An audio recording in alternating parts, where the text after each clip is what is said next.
Hello, welcome to the Tech Room podcast. My name is David Rogoski. I'm one of the partners at Tech 387, and I am thrilled to have with me today Carlos and Stuart. Carlos is going to present a very interesting technology that he developed. We're happy to be partnering with him, and Carlos is partnering with both Stuart and with Tech 387. And so I welcome Carlos and Stuart. Thank you. Good morning. Thanks for having us. Good morning or good evening. Good evening. Yes, we're in different parts of the world, so appreciate your time. So I'd love to, it's great to have both of you on the call. This is going to be a lot of fun. But Carlos, I'd just like to kind of start with you. Would love to hear, a little bit about your life background and your story, and sort of how it all tied together to come up with your idea of PIFD Technologies. Perfect. Okay. Carlos Silva is my name. I was born and raised in Guatemala City, Guatemala, Central America. I am 100% Latino. Living in the USA on these terrible times of immigrants. In Guatemala, I started my first work experience. I was working for the airline industry. I became a flight dispatcher.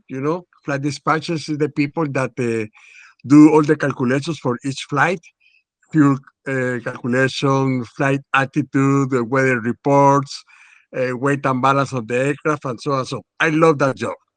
I had a fantastic time on those times, 70s.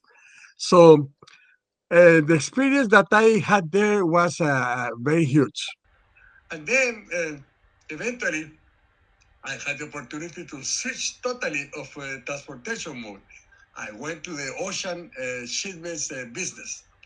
So was another fantastic time of my life because when I was working with them, I got a job offer to move to another country. This time in El Salvador, which is just next to Guatemala in Central America. Both countries were in the middle of civil wars. Guatemala, the civil war that we were having in the capital, in the city, we really didn't notice what was going on outside the country, right? I mean, outside the city. However, El Salvador is a smaller country. So in the middle of the night, you can hear the bombarding of the Air Force to the mountains, to the guerrilleros. So, the experience was more deep being next to the civil war. Anyway, when I got the offer, I didn't hesitate because I love that country from so long time ago. I had my first excellent opportunity to become a full-time entrepreneur.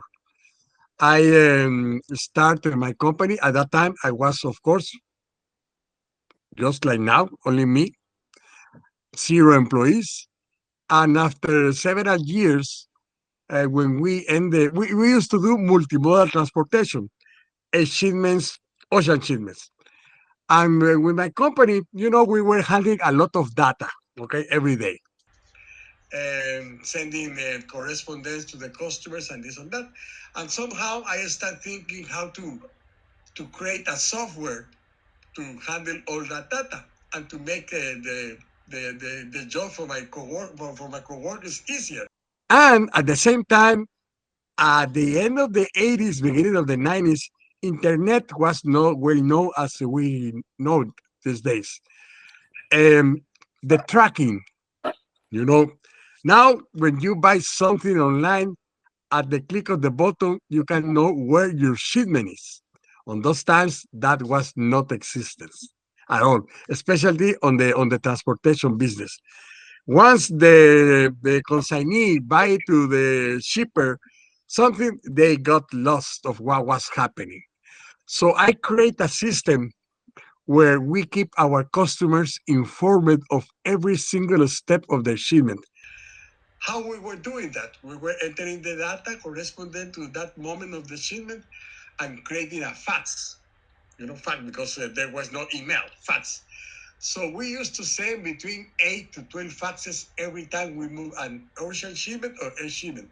So this service really impacted our customers, and we became very popular in El Salvador. In fact, We were the leaders for several years with my company. The company I was representing in El Salvador was the name was DSL Transportation.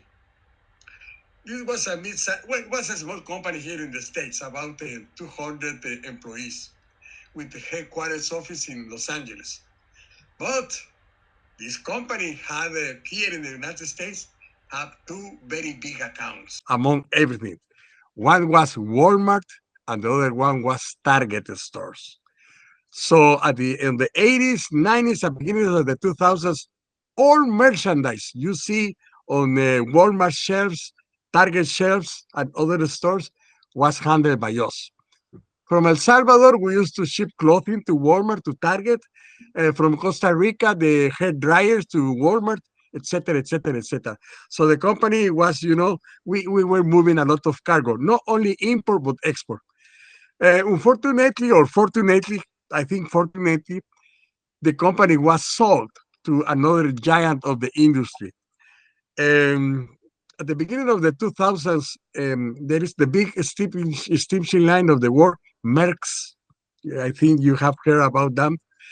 They create a special division that is now Merck's Logistics because they noticed that they were losing market because they were moving cargo only port to port and not door to door. So they create Merck's Logistics to start doing what we were doing. Of course, the first customer they went to visit was Walmart. They went to Walmart, they offered the service, and Walmart just told them, "Oh, you want my cargo? Very easy, buy DSL." And that's what happened. DSL was sold to them, and all of a sudden, my original contact was changed, and I didn't accept it, so we ended the relationship. At the time of the closing, I have 35 employees, and we were number one on the market in El Salvador. Well, anyway, I told my wife, "Don't worry, I want to see what else can I do." Of course, in our countries, the work opportunities in general are very limited, especially when you get old. Forget it, nobody's going to hire you. And I was trying to look what else to do, but that was around 2003, 2004, 2005, 2006, and nothing. In the meantime, I was eating the little savings I have for my. At the end, I told my wife, well, we have no other option than to move to the United States and see what can I do there. Of course, I'm going to have to work as an employee in the industry, and that's it.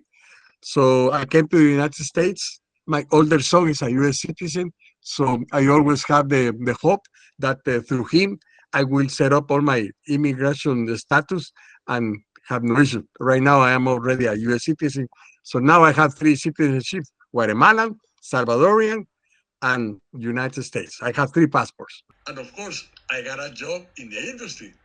But after being independent for almost 20 years, it was so hard to work as an employee, especially because the bosses that I had were ugly. Ugly. In fact, my last job as an employee was in 2013. I was working in a coffee retail company similar to a Starbucks, but very small. This company opened the operation, opened coffee shops in the U.S. Army bases in Iraq, in Afghanistan. So the soldiers that were stationary there can have a cup of coffee American style. Okay, so I was the assistant of the logistics manager. She was a woman, no offense, right? This woman, I don't know if you guys recall that movie with Michael Douglas and Glenn Close, Fatal Attraction. Glenn Close, the look that she has in that movie was a blonde hair, curly hair, right? This woman was just like her, same, but her personality was something. She was an army member. She was a lieutenant or something like that. Okay, she was the all almighty on logistics. So to give you a better description, she was a combination of Wonder Woman, Rambo, and Cruella de Vil. the girl from the movie from the 101 Dalmatians. So it was horrible. I was fired on 2013 between Christmas and New Year's. Terrible time, right? So, okay, I got fired. I told my wife, well, I had no job. I have to wait until the 2nd of January to start looking for a job. So I start, before I start sending resumes here, there, and by the 6th, 7th of January, I start receiving some phone calls. Middle of January, nothing in firm. So I was getting, scared, So I told my wife, you know what?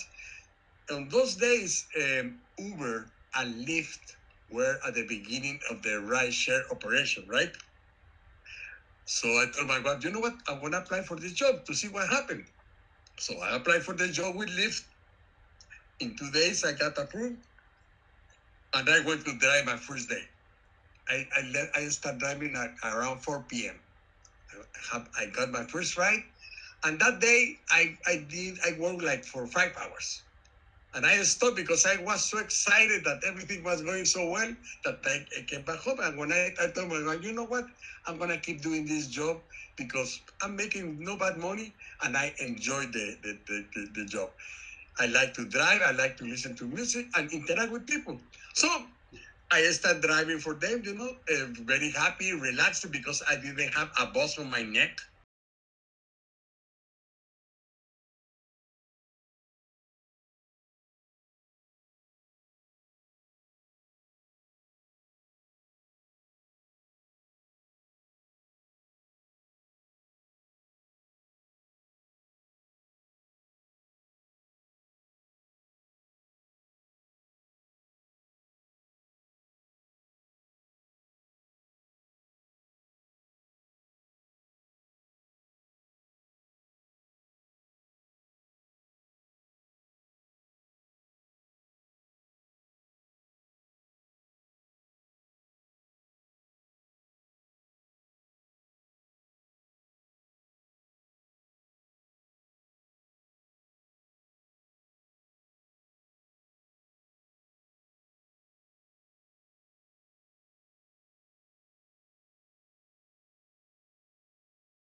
And I was, thinking how to do that. So I started searching how can I get help to make a form of the idea that I have.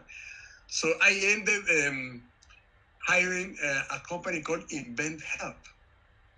And those guys specializes on you provide the idea and they do they put together all the puzzle pieces, right? So we started working with them. They start guiding me. The first advice is, Carlos, you have to submit a patent because if you don't have a patent, somebody can steal your idea before you think. So okay, let's go. So they refer me to a lawyers specialized on patents. I contact them and we start working. So they told me the first thing that we have to do is do a market research to see if there is another patent similar or same as your idea. So, okay. After like 6, 7, 8 months, I received by mail, like by courier, a book this thick. So, what the heck is this? That was the market research that they did. So they called me and they said, okay, Carlos, we sent you that. That's the information we found. We think that your idea already exists. Oh my God, when they told me that, I get hopeless. That too much thinking to find out that that was already in place. So I didn't even want to look at the book they sent me. I left it there at the side, and I was thinking, oh my God, totally frustrated. Like 3 weeks later, I decided to go to the book and see what was in there.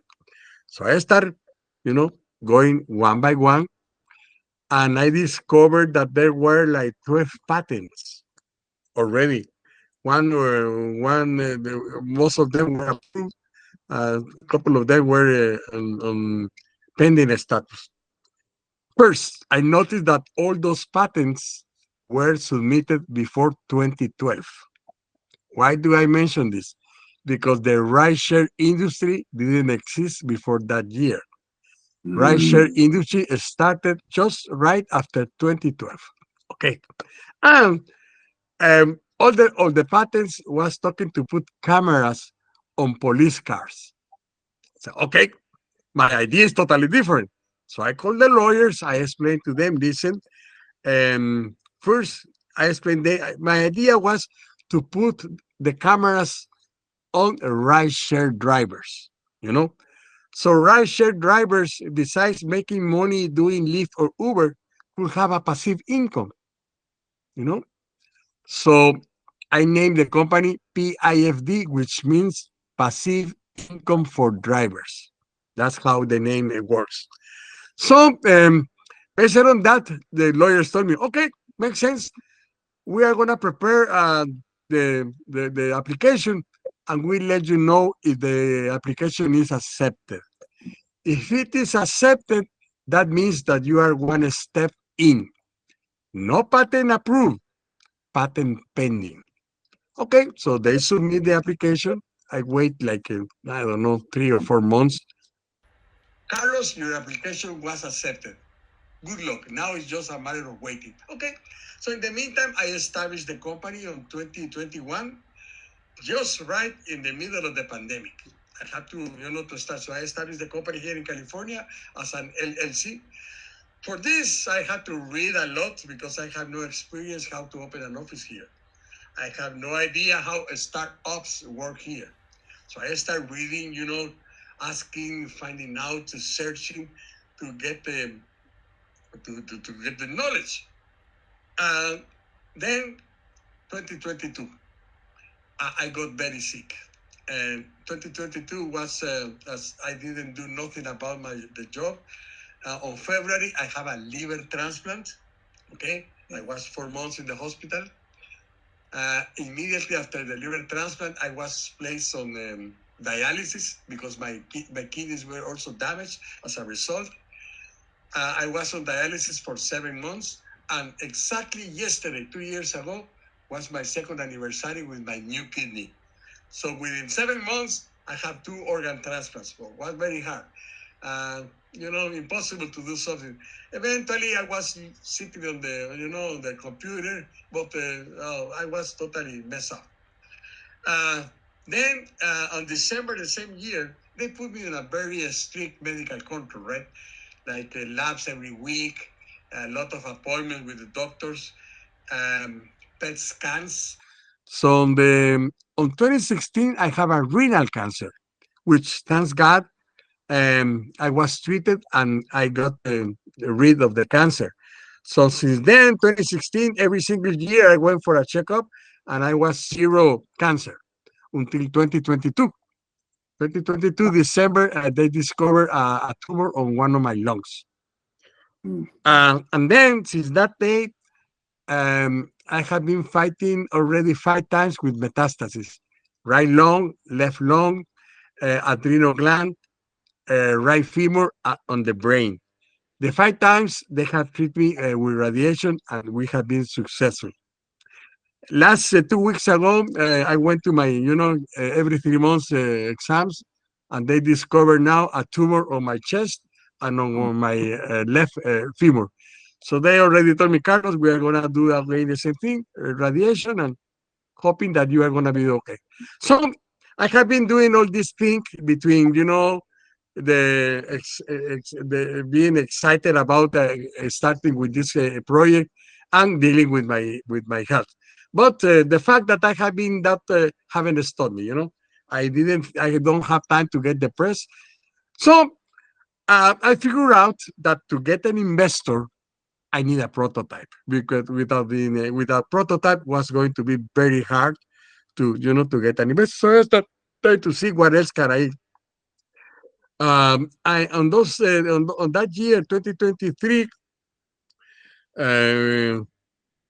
I came with a budget of about $3 million to hire 14 people, engineers, software, and hardware to build my prototype. I said, I want to do my business plan, asking for $3 million, and I started sending the information from investors that I met online, and one of those investors replied to me, Carlos, thank you very much for sending us your presentation.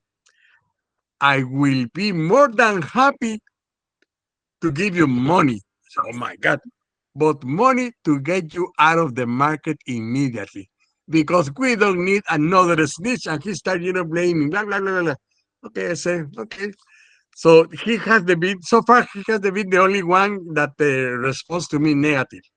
The others haven't replied or said, Carlos, this is not our field, so thank you very much, and this and that. Anyway, I was convinced that without the prototype was going to be impossible. So then, Facebook, I found my dear friend Stuart. Okay. So we engaged with Stuart and we start working, and the service he offered. And then I always start, looking for other options, what else can I get? And on Facebook again, one day I saw a post of Tech 387. Okay. So I sent a message. Ashland contact me back, and we engage on the relationship. That happened about 2 months ago. Okay, yeah, that is a little bit than 2 months ago. And now I already have a video demo of my application, of my app, and I think a bright future. So right now, I think thanks to Tech 387, I could find a way to get my prototype done. So we will have an excellent tool to present to our potential investors and to the potential customers. The model business that we have is business to government. All our customers are only government agencies. So far, I'm here right now in this interview, telling my story, and thank you very much for listening to me. I appreciate that. There it is. Well, that's a lot. That's a lot to unpack there. But just to summarize, you started out working in flight, shipping, logistics types industries where there's lots of data.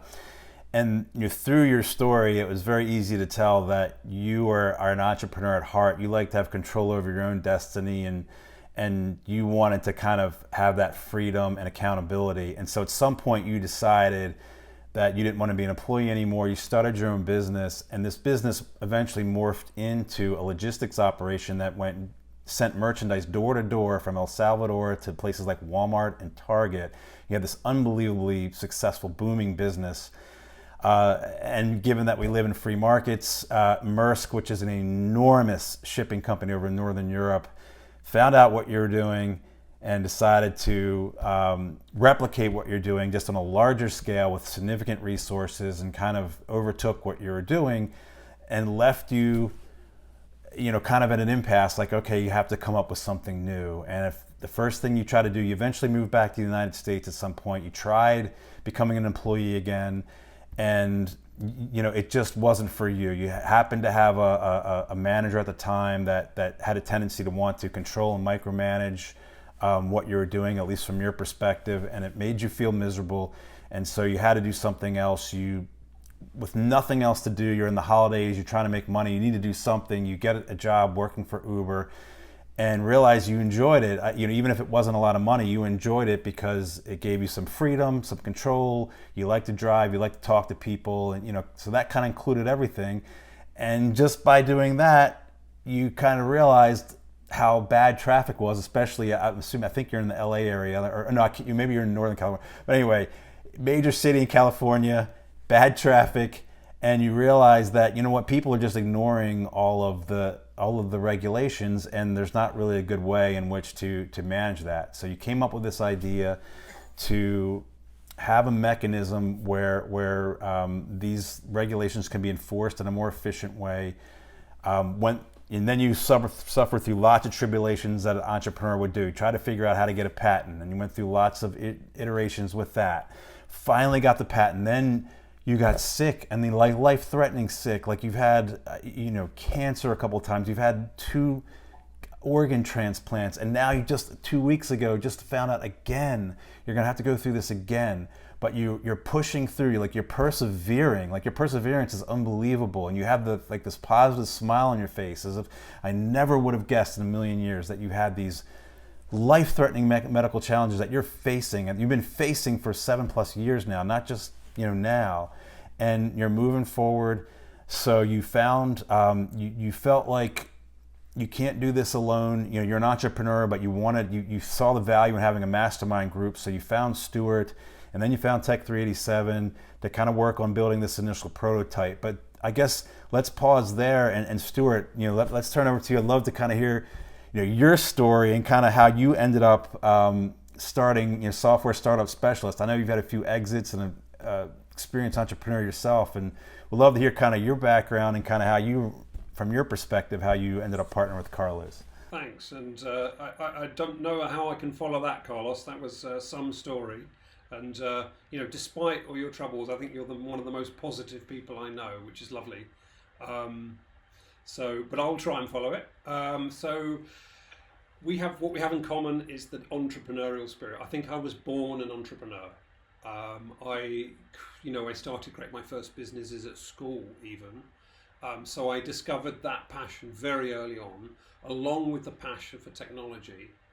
I think from the age of 12, I knew that, creating software, let's say, was one of my passions. And I started working for myself properly even before university, so even through university. So that was 1988. So I've been officially an entrepreneur for over 36 years now. And in that time, as you mentioned, I've had many, many products launched, a few exits, a few companies around there, and absolutely loved it. And I was very, very lucky. I've been very lucky. I was born in England. Lots of opportunity there. Went to a good school. I met a fantastic partner when I was young, so a business partner, and so we were made for each other, because he was like the what to do and I was the how to do it. But I kind of discovered, as well as the passion for creating businesses and technology, I started more and more over the last sort of 10-15 years helping people to do the same thing. I kind of had successes of my own. I wanted to help others a little bit, and I kind of officially started doing that about 8 years ago, and I basically discovered another one of my passions, which is to help people. So I doubled down on that. And I can go into lots of detail, and I can tell you some war stories, but I'll perhaps save those for another day. In overview, I started doubling down, just helping people, helping founders. And it's actually my mission. I've now sort of articulated my mission to help as many founders, early stage founders as possible, to succeed and to make an impact, actually. So advising, and I'm very lucky, I've got the business side, I've got the tech side, so I advise founders end to end. I've taken many concepts through to exit, but I was hearing all the time, we can't afford you, we can't afford you. We need funding. We need funding, and I'm not a slow person, but I was very slow to sort of for the penny to drop. Or maybe I should help people do that, because that's the need. So, just under a year ago, I conceptualized kind of a program to help early stage founders to get pre-seed funding. But it's a little bit of a Trojan horse, because that's what people think they want, but what they need, of course, is all the foundational things, everything that goes from taking a concept through, through funding through to launch. So I launched my program in January, and Carlos, I did, and I standard advertising, marketing, that kind of thing. And I think Carlos, you were one of the first people that approached me and said, please help. And since then, I've been helping Carlos, with the foundational things, with strategic things, some technical things, basically whatever he needs to move towards that, getting the funding. And then, we're sort of still on that journey, but then we met you, and, building a prototype coupled with everything that goes around that, we're hoping that, this fantastic idea that's protected with a patent that will make an impact is investable, so that we can take it to market and actually make an impact. So that's me, as briefly as I can do it. Very concise. Well, we always, when we talk to founders and entrepreneurs, there's always some similar themes and characteristics, and both of you are take action. You take action, and then you have an experience, and then you learn something from that experience, and it leads to some other opportunity. Usually there's some sort of naturally evolving thing where it's not that you set out 36 years ago, Stuart, and said, I want to start a business where I'm helping founders raise capital, right? It was hundreds of steps in between there, where you became an entrepreneur yourself and had many exits and evolved, and you over time you realize that not only do you enjoy building businesses from scratch and making them successful, but you also love the journey and the people. It was all about the people, and so it morphed eventually into, and as you gain more experience, you realize you could help people, and that's something that you wanted to do. And so through your experiences, it naturally evolved into this thing now where you've just launched this 8 months ago, and it's something you're passionate about. You already have 20-something clients already, which is absolutely unbelievable in this short of time. And so here you are, and here we are together, the three of us, partnering together. I'm curious though. You did say, you just were an entrepreneur at heart. Even going back as far as school. Is there any? How would you define that? Like, was there certain personality characteristics that you have, or certain? Yes. Yeah. Yeah. Well, I don't know about characteristics, but how would I define it? It's, I want to solve problems. First and foremost, I think an entrepreneur needs to be someone who wants to solve problems, wants to make a difference, but also wants to create a business around it so it becomes viable. It's not just about making the money, it's about making enough money to put food on the table so you can continue solving the problem or solving more problems. So, obviously we all change over time as we get older. When I started out, I was probably more money focused, less so now. But always I've been a problem solver and a creator, and the thing I love about the software startup world and the tech world and being an entrepreneur is that real mix of logical, us nerdy techie types can really get deep down into the technical weeds, but also there is an artistic side, there's a creative side, where the sky's the limit and it's a blank canvas and you can make your business look like what you want, and it's not following a process always. Sometimes it's being creative, and I find that balance, I love it. And it was only later on that I discovered I love helping people. In fact, I realized it was one of my core values. I get so much pleasure out of helping people. I would do it for nothing if I could. So those things combined, I consider myself very lucky to have found those things and put them together. Excellent explanation from Stuart about that. Yeah, you are absolutely right on the words you just said, Stuart. That's the thing. Try to solve a problem and try to eventually do something good for the society. We need a better society. And that's one of the philosophies I am trying to apply on this project. I think that if a person start obeying the traffic laws, something so simple, especially here in the United States, where wherever you go, there are traffic signs, right? Stop, no make illegal U-turn, etc. Lights, 5, 6 lights on every intersection. In our countries, at the most 2 lights. Here, plenty of them. But most of the people keep ignoring the traffic laws. They don't care. No police, they don't care. There is a saying that says, when the cat is away, the mice can play. And that's what happened here. The lack of enforcement allows people to keep ignoring the traffic laws. So I'm hoping that with this invention, with this service, people will start learn the hard way. If they don't obey the traffic laws, they're going to eventually get punished. And I am hoping that when you start, getting punished, you start learning, and you say, okay, I'm going to obey the traffic laws. Okay. Eventually, that person is, oh, I also have to obey the tax laws.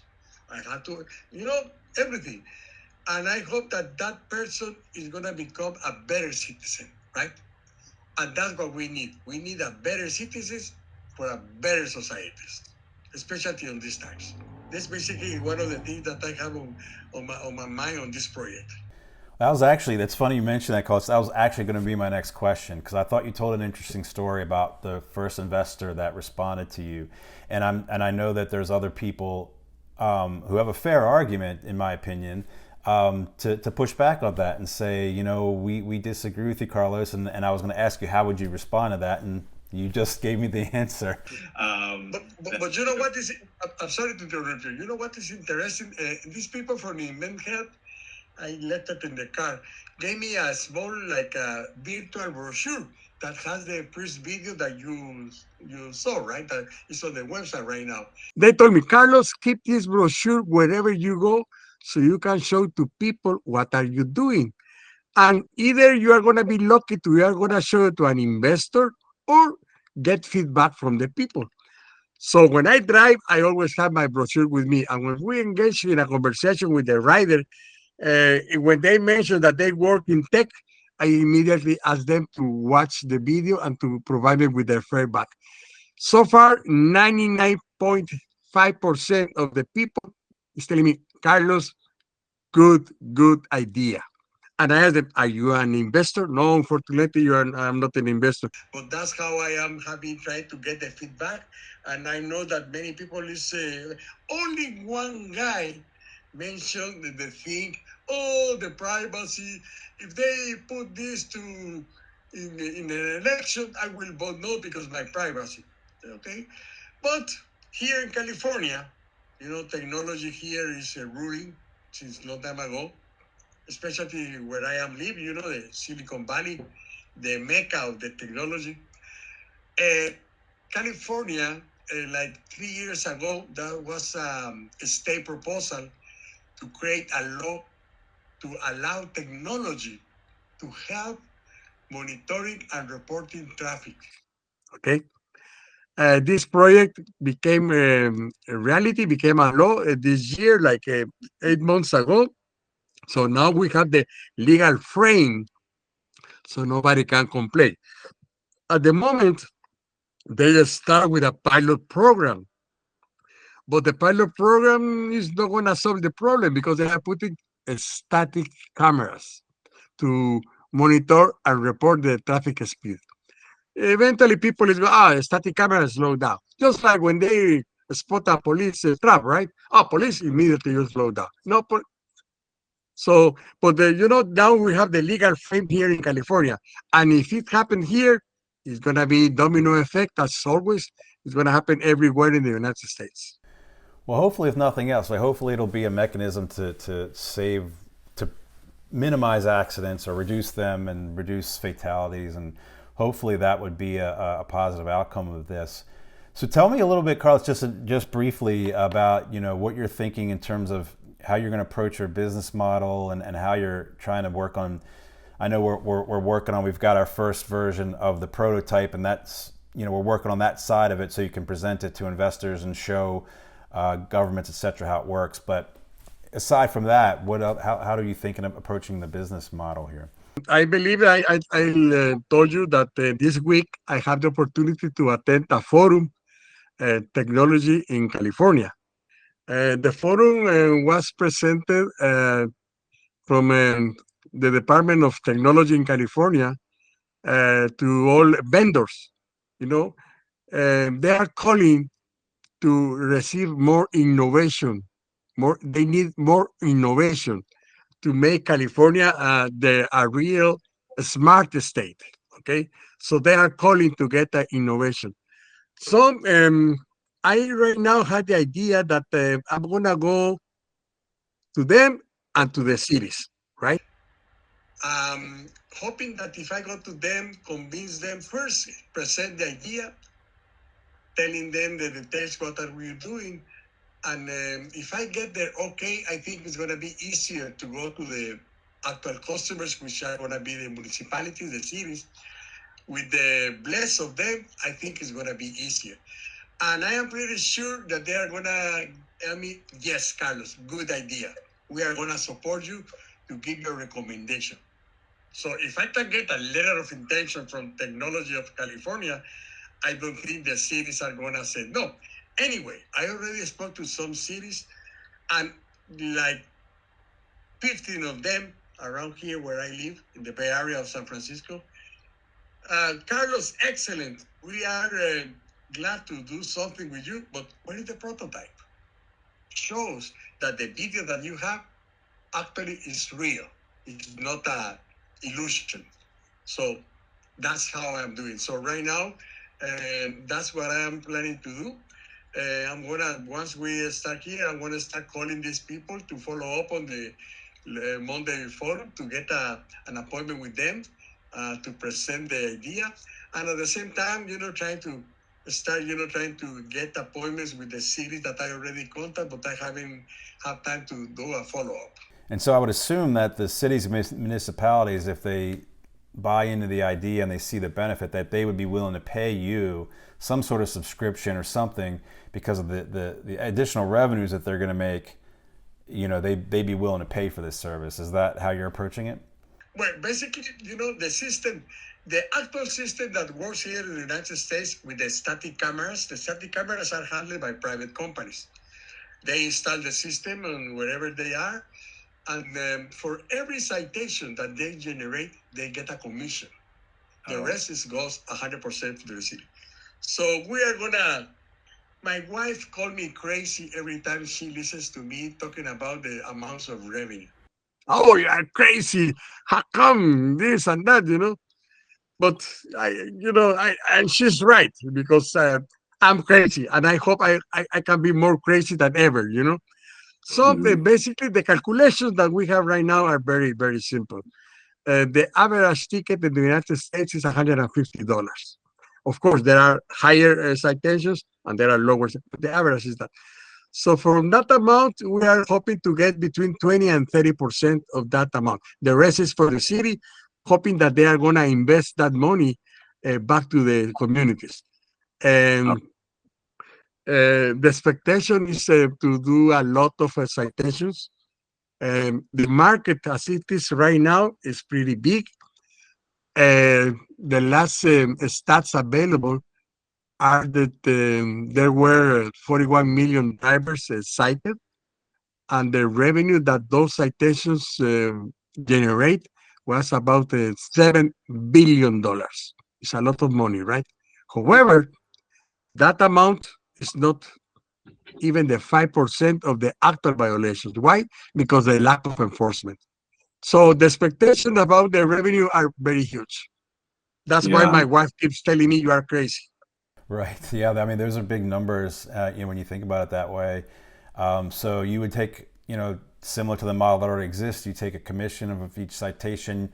The Uber drivers or other drivers would also take a certain percentage as well. And that's your model. What's your long-term vision for this? What's your ideal end game for the company? I think the natural step that we have to do after we build our prototype, we need to start conversations with a car maker so we can make our cars with everything included, just like the Tesla cars. But I don't want to get engaged with Elon Musk. He's evil for me. So maybe we can find somebody else that is willing, to accept the idea and start making the cars with the cameras and sensors included. Okay, so the cars at the beginning are going to be working undercover. Eventually, everybody's going to know. And then these cars, not for sale, but for rent. So, for example, if there is a person that do a commute 40 minutes home to work, we rent them the car. He used that car, not his car. And in the way to work back and forth, he make a passive income without just driving. So that's what I am thinking. I'm not sure if that was the question that you were asking me. Okay, so that's and we already talked a little bit about that with Arslan about that, because when I was talking to him, he told me, "Oh, we can do." I thought I have it on my business plan, so I already recognize that. And I think after that, maybe the next step is going to happen to have a satellite, in the space, and the cars on Earth, like the cell phone system, by cells, something like that. Okay, so I think the project is very, very large. We have a lot of future to keep innovating, right? Yeah, I mean, exactly. It does sound like the potential is enormous. It goes very big. So appreciate you sharing that. So Stuart, I'd love to hear maybe Carlos as your use case. I'd love to hear how you've helped Carlos, and just to give us a better sense of your program and how things work with you. The program itself, as I said, the primary aim is to get pre-seed funding, but I take the view that founders need to do proper market research, really thorough market research. Now, some founders come in, they've already got an MVP, they've done some or even a lot of market research, they have a go-to-market strategy, so they're kind of what I call pitch ready. So we just review the foundational things, but often I find gaps, so we dive deep. But some founders come from the very concept stage, where we need to start off going deep into the market research. So competitive analysis, actual research, talking to potential customers, getting traction, because without a prototype or an MVP, traction is key. So building a community, getting letters of intent, getting partnership deals, things like that, actual people who are waiting to buy your product, use your product. So in Carlos's case, we're talking about the municipalities, hopefully even government level. So I kind of start there. That's the sort of really important piece.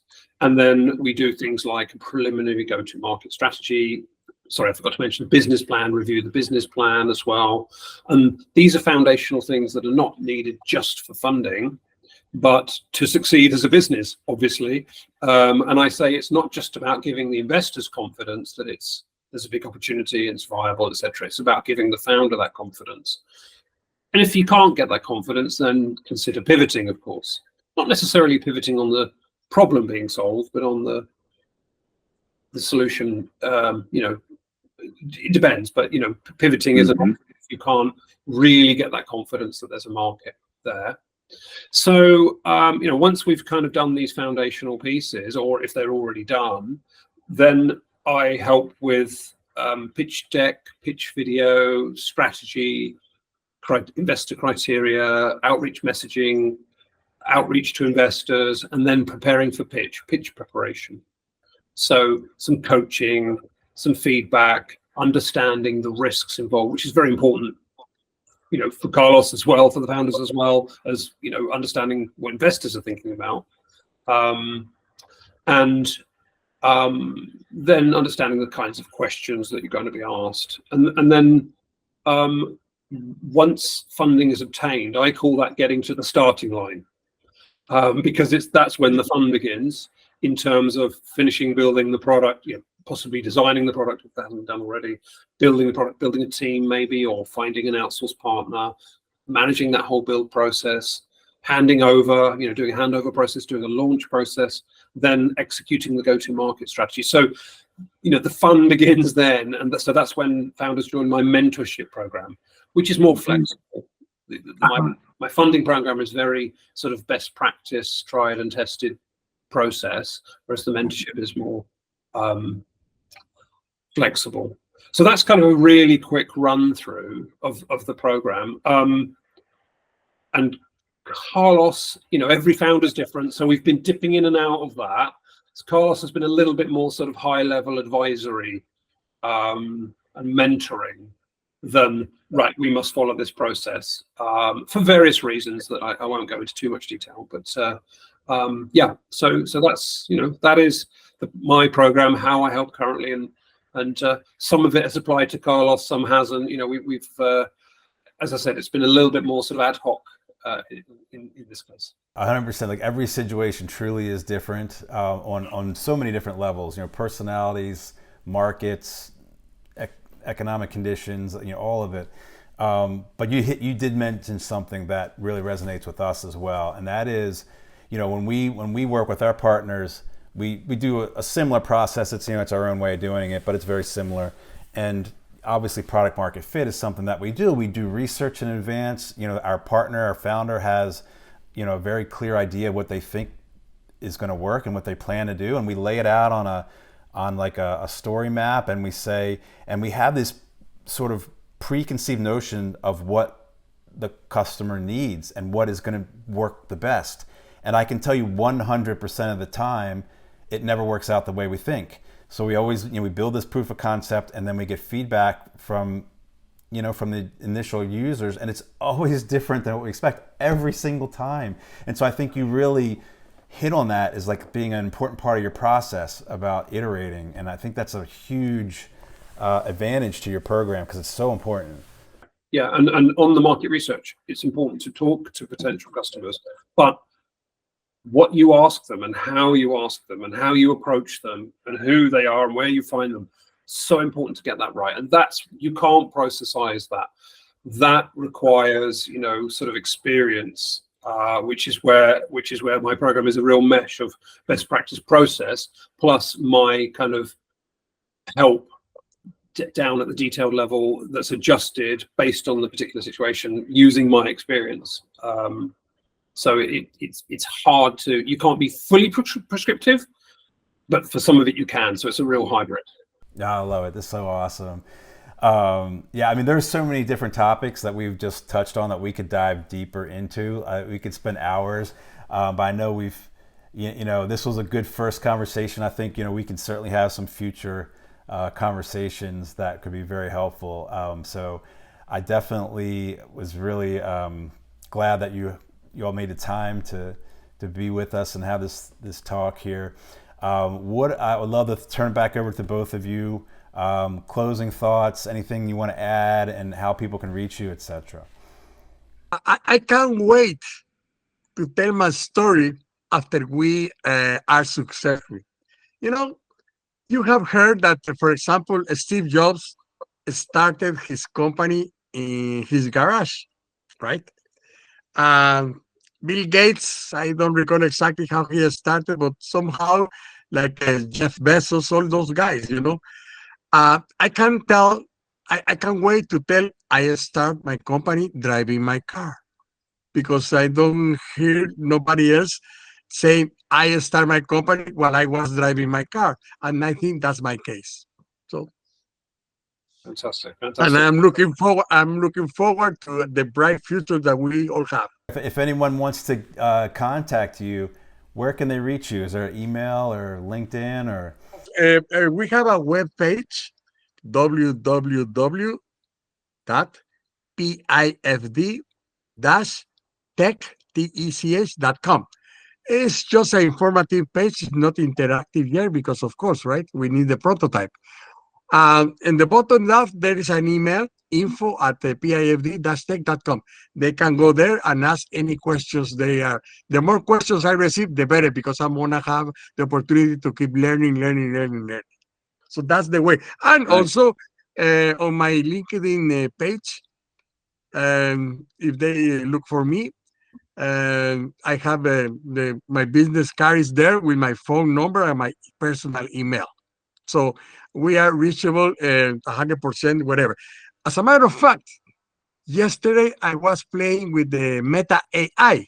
You know, the Meta AI is giving the service in WhatsApp wherever you can ask. I ask a question. Do you know a company by the name of PIFD Dash? And I just couldn't believe it what the answer was. I'm gonna send you by email what was the answer. I am just astonished. I provide some other additional feedback because they were saying that there was not the website available and there was not. So now it appears the information that I just gave you, the phone and my name and the web. So but the details on what are we gonna do is just amazing. I will send you that, okay? And if you ask any chat, whatever, you will see what the answer is. I am just happy with that. Fantastic. I'm looking forward to helping Carlos get to the starting line and beyond. I'm looking forward to helping other founders, definitely. And to reach out to me, it's very simple. You can find me on LinkedIn. Luckily, I have a unique name, which you can see on the screen, hopefully. Or my email, stuart@prestedge.com, same spelling. Or I've branded myself as Software Startup Specialist. So if you go to softwarestartupspecialist.com, all one word, you'll find information about me and my program there. But yeah. So do feel if you need pre-seed funding, anyone watching, do feel free to reach out.